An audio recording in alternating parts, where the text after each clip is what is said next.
Before we get into the meat of this video, I wanted to stop and give a huge shout out to JT Taylor and Marvin Vale and all of the Mid-America Outdoor staff, because without them, we would not have been racing this weekend and we wouldn't have been able to test the RZR, get out there, get some experience on a track, and ultimately have a place for all of us to race. I think they ended up with over 130 racers, which was huge, especially considering the state of the off-road racing at Mid-America throughout the whole off season. So huge shout out to them for sticking it out, helping get this series up and running, and working with the Heartland Racing Association, getting that rolling so we do have a series to race with. Because again, all the hard work we put into this RZR would have been for nothing if they wouldn't have been able to pull through and get something together. And man, am I glad they did, because we had a blast at Mid-America. But just wanted to stop, give them a huge thanks. If you guys want to see a whole breakdown of the RZR, all my pros and cons of the parts, and kind of what I saw from its first outing on the track, stick around to the end of the video, because I'm going to be going over doing a full walk around of the RZR, showing you everything that kind of worked, some things that didn't work, and my first impressions of it. But we'll go ahead, get into the video, show you guys some of the awesome racing that we had out at Mid-America.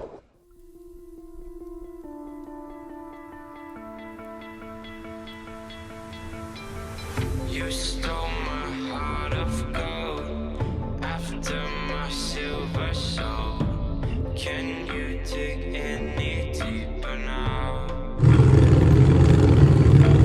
Get ready to go. Gave you all I own,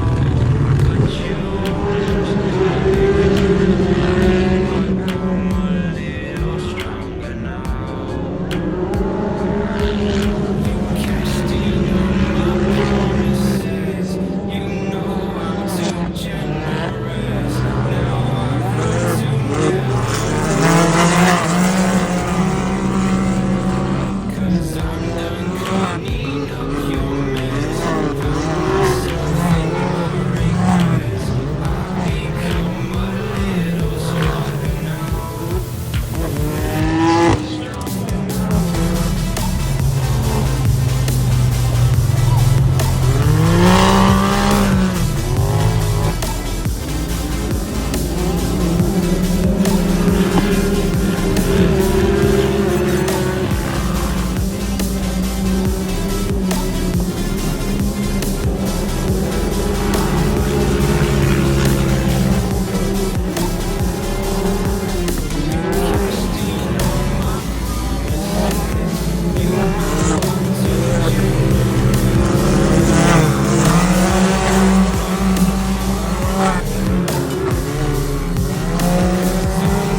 'cause I'm done cleaning up your mess. Found myself in my regrets. I've become a little stronger now.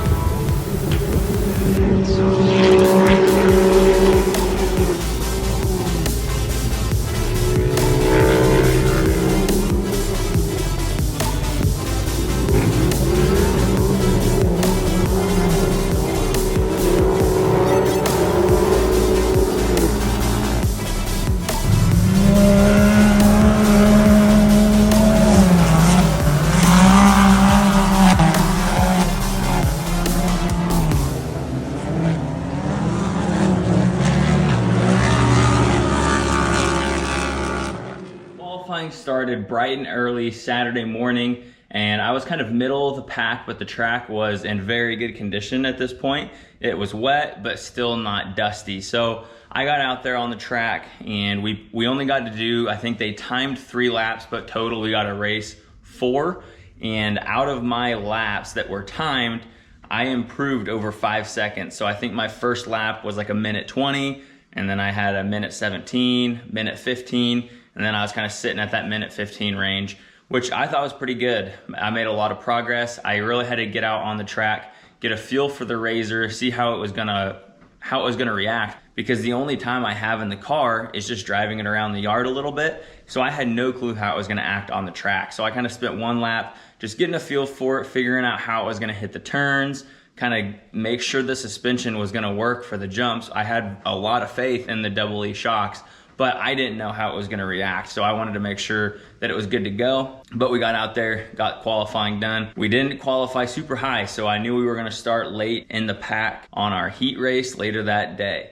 We got to the heat races, and the heat race, it wasn't ideal. So this is a huge learning curve for me, and the heat combined with me not eating kind of my normal diet, I struggled a little bit with that, and I definitely did not, I don't think I drank enough water, and I think Gatorade was a huge thing that I needed to be drinking, but I wasn't that day. So after the heat races, I was definitely not feeling good, and that could have been a combination of the dust. The dust was horrible. There was times where I almost stopped on the track because I couldn't see. I don't have the awareness on the track quite yet to where I can basically just blindly drive on the track and know where I'm at. A lot of the better racers know where they're at on the track at all times because they are experienced. They've been out there racing a lot, and they know exactly where they're at, where the other cars are in relation to them, especially in that dust. Like when you can't see 5 feet in front of you, you have to have a lot of faith in your kind of muscle memory of where you're at on the track. And I have not established that yet, but I know I will be able to continue to put in the reps on the track, and I will get that muscle memory eventually. So I definitely struggled in the heat race, but I didn't have huge hopes, because again, I knew I was going up against a lot of experienced people, and I just need to get a feel for the car and make sure I am improving.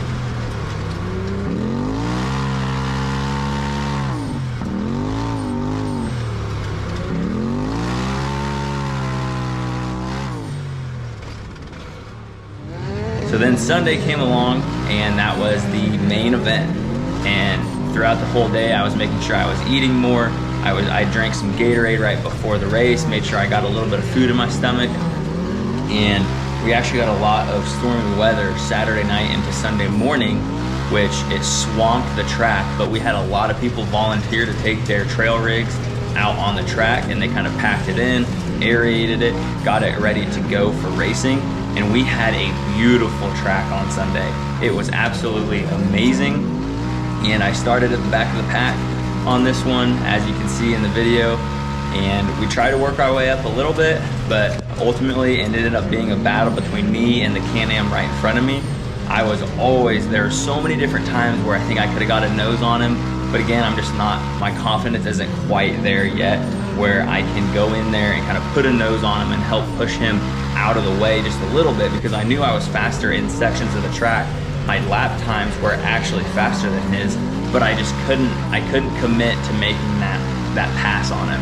But it made for an amazing race. It was so much fun. I was on the push to talk with my dad. My dad was my spotter that weekend, and we were on the radio going back and forth, even in the middle of the race, because I was just having so much fun. My body was reacting a lot better to the racing that day, and it was just a blast. Like, it was, everything about it was so much fun. I was really pushing the car, pushing kind of my limits, not getting out of control, but really seeing what that car could do. And my best time on Sunday was a minute 12.7. So I cut off another like 2 to 3 seconds off of my best time from the day before, which again was huge for me. That was a lot of improvement and really just getting the hang of the car. So it was absolutely incredible.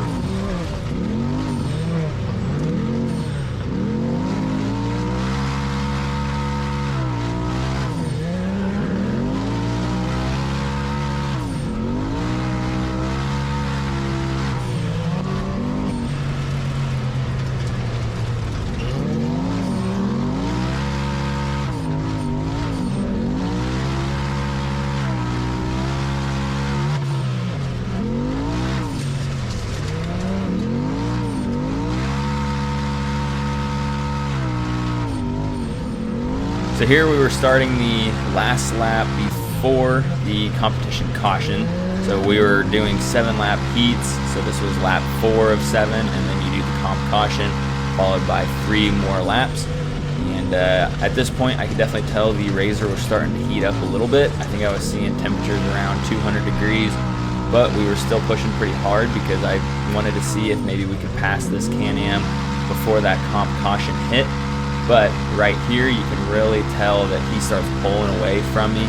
And I think a lot of that is because I'm still on stock clutching and stock tune, which actually, this is the stock belt that the RZR came with. So I've got 1,200 miles on this thing, and it was still pulling pretty good and keeping up with everybody. But I think that's going to be something we have to address so we can get a little bit more mile an hour and a little bit better corner speed out of the RZR. But this was the last lap before the comp caution, so we'll hit this jump here and get flying around the corner and go into the competition caution.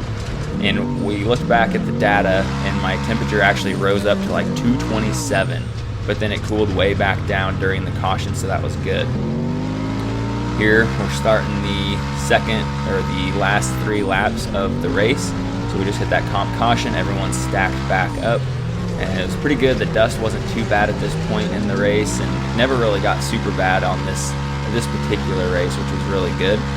But we were pushing pretty hard, trying to stay with the pack because we were still at the back, but we wanted to see if we could maybe pick a couple people off now that we were all stacked up again, kind of close together.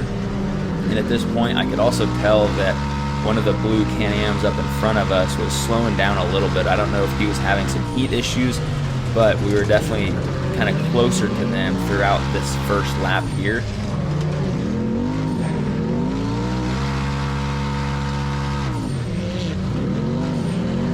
Right after this jump, the white Can-Am in front of the blue one actually kind of cuts over in front of him, about right here, and that blue Can-Am hits the back left tire, and it actually ended up making this white one roll. So you can see really in the slow motion here, that white one come over in front, and it just sends that other guy just rolling pretty hard. So that guy was, all of his safety gear did its job. He was all safe, but the Can-Am definitely took a pretty big beating, and he was done for the weekend after that one. So we had to continue on and finish our last couple laps here. And I really was trying to push on this Can-Am in front of me. I think there was times where I think I could have passed him right here. I was kind of getting frustrated because it seemed like he was holding one line, and then all of a sudden he would just get right back over in front of me. Not necessarily blocking, but just it seemed like I couldn't find a good line around him. And I wasn't comfortable enough at this point in racing to where I could really get up beside him and force the pass. I was trying to just make sure I was being safe and being a good racer, but also trying to find an open line. But again, I think I just need to be a little bit more aggressive on some of these. I was giving him a lot more space on some of the jumps where I think I could have been up alongside of him and more forced the pass. But all in all, it was a very, very good experience and a lot of fun. This track was absolutely insane. Just all of the big banked corners, and it was almost like a roller coaster flying through here. So it was absolutely insane. One thing that kind of sucked is all of our laps after that competition caution, they didn't get this Can-Am moved off of the track. So we had to race, and right before the finish line, always hit that caution right there. So that kind of slowed us up a little bit, but wasn't too bad. And then here, I tried to go to the inside because I knew this was the dash for the finish, and try to cut onto the inside of him and couldn't quite make the pass. So that is what it is, and we'll learn for round 2. Here we got the pro class getting rolling, and as you can see, Kanan Baker is on a mission. So if you don't know who Kanan Baker is, he's a 16-year-old racer. I think he's been doing a lot of dirt racing for a lot of his life, but really been dominant in the UTV racing these last few years, and actually is now racing in the championship off-road series up north. I think he's in a Pro 4 truck as well. So definitely a very experienced racer, and as you can tell based off of the gap that he puts on all of the other pros, he is very, very good at what he does. So he was out on a mission the entire pro race. Very quickly got a pretty good lead on everybody.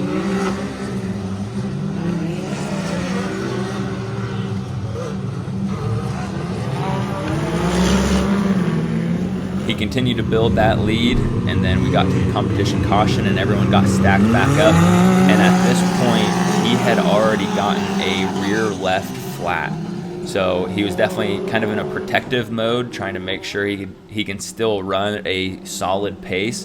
But he also knew at this point, his spotter was telling him like, hey, you got a rear left flat. So he had to really be careful not to really damage that wheel and tire worse, so he could at least finish the race. And as you can see, going around this banked corner,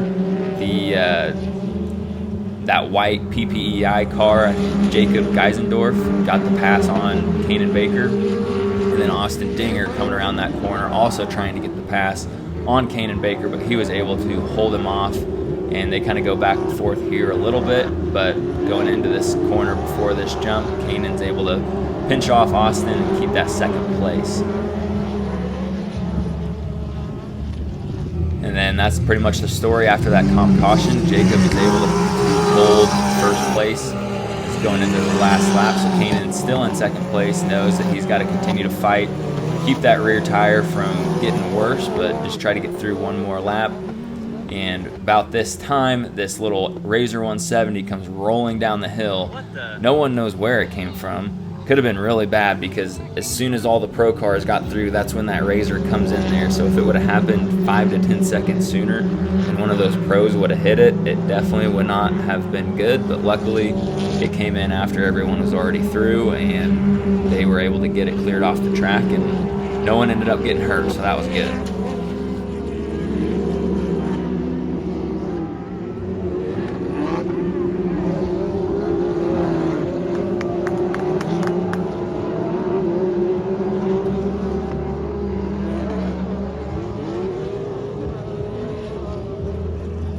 So here, coming into the final turn, Jacob is still out there in first place, and he's going to take the win in Pro Turbo. And Kanan Baker will be coming in right after him, and then Austin Dinger in third place.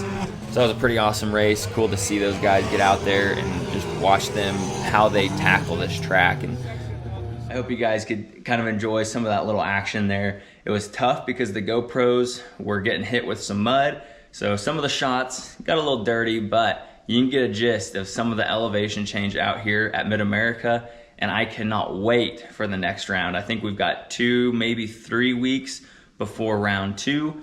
If you want, we're gonna go ahead, do a little walk around of the Razor, show you guys some of the, not necessarily damage, there's really not much damage, but just do a quick walk around, talk about some of the parts, how well they worked, and a few improvements that I think might be happening throughout the year. She's a little dirty, but we're getting ready to go out there, wash it up, and get this thing squeaky clean for the next track day. But I'll start here at the front and we'll just do a quick walk around. So my DRT grill, it held up fairly well, but as you can see, I still have the stock radiator back there. A lot of people relocate the radiator to the passenger seat or back in the back. I haven't done that yet. I know I'm gonna have to eventually, but I got this DRT grill to kind of block some of the mud and rocks, which it did a pretty good job. But as you can see in there, there is some mud on the radiator. So we're gonna have to pull this out, kind of get some of that out of there, and then we'll just wash the radiator out. It cut a few little holes in there and really caved it in. So not ideal, because this was, I mean, not super expensive, but it only lasted about 1 race. I know I can still run it, and I'm gonna keep running it for now, but I think we're gonna have to redo something with the grill, or we're gonna have to relocate the radiator. And we might even end up doing a little bit of both, but I think for now, we're just gonna clean it up, try to keep running it as it is until we start having some issues with overheating. Even with the mud there, it didn't overheat much. I think the highest I saw was 225, and then it brought that temperature back down pretty quickly. So I'm not super worried about it, but it's definitely something we're gonna have to watch. The L&W long travel kit, absolutely amazing this weekend.